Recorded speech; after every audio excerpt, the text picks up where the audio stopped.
Provincianong trader na naman. So another video tutorial guys.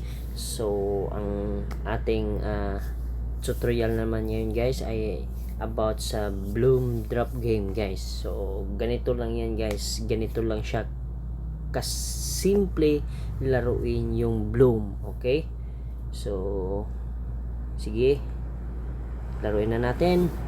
So ang gagawin nyo lang guys ay itatap yung mga flowers to para magkaroon ng points, at iwasan nyo yung mga bomb para hindi ma-reset yung points nyo. Tapos itap mo din yung naka-frozen na flowers, okay, or parang diamond guys, para ma-froze yung oras, tsaka matap mo yun lahat ng mga flowers na nahuhulog.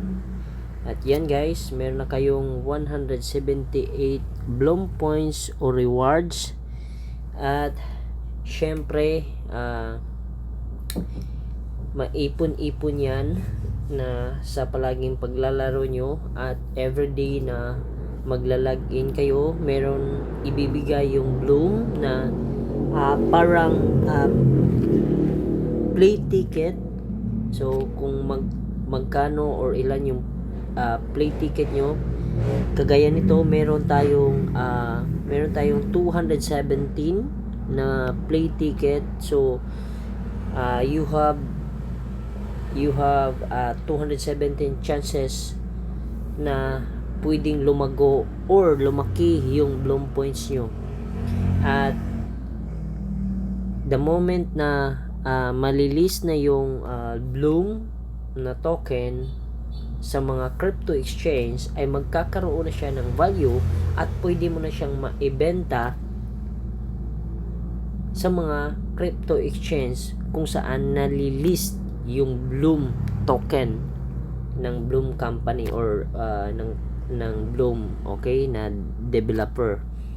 At syempre converted into dollars yan. At syempre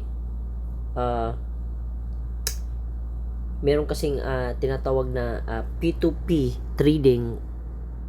Doon mo maibebenta yung USDT or US dollar mo. At syempre pag ma-receive mo na yung payment is automatic converted into peso na siya.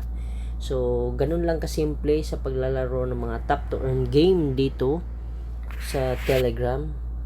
At sipagan mo lang, kasi pag everyday mo ginagawa, after sa work mo or kung meron ka lang vacant time, I'm sure makakaipon ka. Kagaya sa akin na ilang weeks na ako naglalaro nito, so I have 121,000 na Bloom points na very soon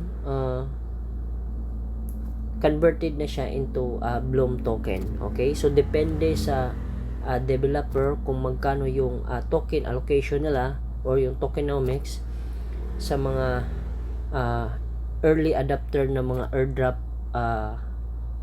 gamer or airdrop hunter. Okay, so I hope guys na